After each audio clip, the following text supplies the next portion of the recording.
अस्सलाम वालेकुम, मैं हूं ज़ेब जेजा। चलें जी, एक काम तो बहुत अच्छा हो गया, जो तालीमी इदारे हैं, खासतौर पर मैं बड़ा परेशान हूं कि ड्रग्स किस तरह से फैलती जा रही है। लेकिन इसमें एक अच्छी बात हो गई कि ड्रग्स जो भी यूनिवर्सिटीज हैं, कॉलेजेस हैं, वहां पर ड्रग टेस्ट होगा, यानी कि मंशियात का बच्चों का टेस्ट होगा, उसके ब्लड सैंपल्स लिए जाएंगे, जिससे यह मालूम होगा कि आया जो बच्चा तालीमी इदारे में आ रहा है उसकी वो नशे में तो नहीं है, या वो नशे तो नहीं है, या वो फिर ऐसी फ्री ड्रग्स तो नहीं ले रहा जिससे वो मंशियात का आदी हो रहा है। ये एक बहुत अच्छा अमल है, एक बहुत अच्छी मैं समझता हूं कि कानून साजी होने जा रही है कि ड्रग्स के मामले को संजीदा लेना शुरू कर दिया है। हमारे ऐवान में बैठे लोगों ने उनको समझ आ गई है या अकल आ गई है कि खुदारा तालीमी इदारों में मंशियात बहुत तेजी से आम हो रही है। और मैं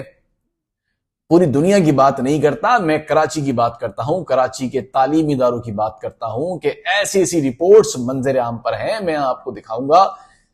आप स्क्रीन पे देखें, आप हिल जाएंगे। इतने बड़े बड़े तालीमी इदारे हैं, वहां पर खुले आम बाहर ड्रग्स मिलती है, गाड़ियों में ड्रग्स देने आते हैं,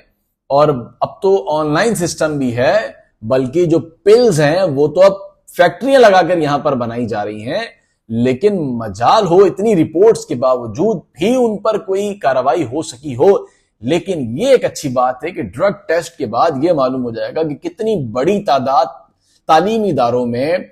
बच्चों की है या लड़कों नौजवानों की है जो कि तालीम हासिल करने के लिए आते हैं स्टूडेंट्स, और वो कितनी बड़ी तादाद आदादो शुमार में है कि जो नशे की लत में पड़ चुके हैं, नशे की लत से उनकी जिंदगियां बर्बाद हो चुकी हैं, हो रही हैं, लेकिन किसी को भी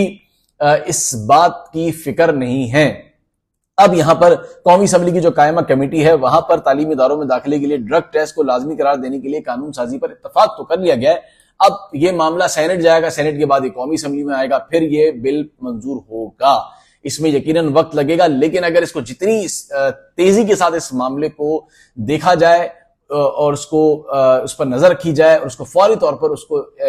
इस पर इंप्लीमेंट कराया जाए तो ये बहुत अच्छा होगा। तालीमी इदारों में बहुत बुरे तरीके से मंशियात जो है वो फैल चुकी है, और तकरीबन मंशियात बरामद भी 100 से ज्यादा किलो मंशियात जो है वो बरामद भी, जो इतराफ के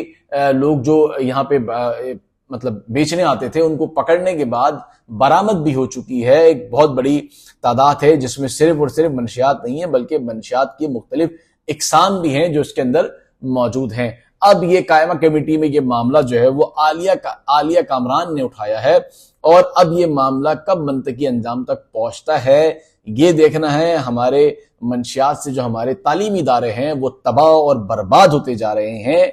लेकिन अगर ये ड्रग टेस्ट की शर्त मंजूर कर ली जाती है तो यकीनन ये एक अच्छा अमल तो होगा, लेकिन साथ ही पूरी दुनिया में एक बुरा तासुर भी जाएगा कि पाकिस्तान के तालीमी इदारों में अब ड्रग टेस्ट होना भी शुरू हो गया है, और जो नौजवान जब बाहर जाएंगे तो उनको इसका बड़ा फर्क भी पड़ेगा। यानी कि बदनामी तो खैर, या तो बदनामी हमारे मुकद्दर में है, क्योंकि जाहिर है कि हम तो कोई भी मतलब इस तरह के वाकयात को रोकने के लिए बजाय वही वाली बात है कि ये पहुंच कहां से रही है, कहां से रही है, ये बन कहां रही है, ये है कहां पर, तो बजाय इस पर काम करने के हम जिस तरह काम करते हैं आगे चल के, बजाय हम किसी चीज को रोकने के, हम अपने घर में सबसे पहले जो है वो पाबंदी लगा देते हैं चीजों की। जाहिर है जब बाहर से नहीं रोका जाएगा तो हम घर के दहलीज पर इसको रोकने की कोशिश करते हैं, यानी कि अपने तौर पे रोकने की कोशिश करते हैं। तो ये भी इसी तरह का एक कानून बनने जा रहा है कि आप बजाय उसको वहां से रोकने के कि वो वहां से पहुंच कर रही है, लेकिन हम अब ये कर रहे हैं कि तालीमी इदारों में ड्रग टेस्ट जो है वो की शर्त रख रहे हैं, कानून पास कर रहे हैं, लेकिन लेकिन लेकिन लेकिन इसे रोक नहीं रहे कि यह कहां से रही है। तो अभी कानून कब पास होता है, अब ये कायमा कमेटी से कब जाएगा सेनेट में, सेनेट से कब आएगा कौमी में, अब ये देखना है। एक अच्छा अमल है, अच्छे अमल की तारीफ करनी चाहिए, अच्छे अमल को प्रमोट करना चाहिए। तालीम इदारों का सत्यानाश होता जा रहा है, तालीम तरबाव बर्बाद होती जा रही है, तालीम में लोग लाखों रुपए झोंक रहे हैं, लेकिन उससे हासिल कुछ नहीं हो पा रहा। यानी कि जो नौजवान हैं, जिस तरह से तालीम इदारों में लाखों रुपए झोंकने के बाद उनका तालीम के बाद उनका जहन जिस तरह नशोनुमा होना चाहिए या जहन जिस तरह से होना चाहिए उस तरह से नहीं है, बल्कि वो सुन हो चुके हैं, अपनी जिंदगियों के अंदर खामोश हो चुके हैं, उनकी जो जहनी ग्रोथ है या जो जहनी सलाहियत है वो बढ़ नहीं रही है। तो ये एक बहुत बड़ा अलमिया है। चाहे आप ड्रग टेस्ट रखें या उसको वहां से रोकें, यहां से रोकें, लेकिन खुदा के वास्ते इसको आप शहर में आने से रोक दें।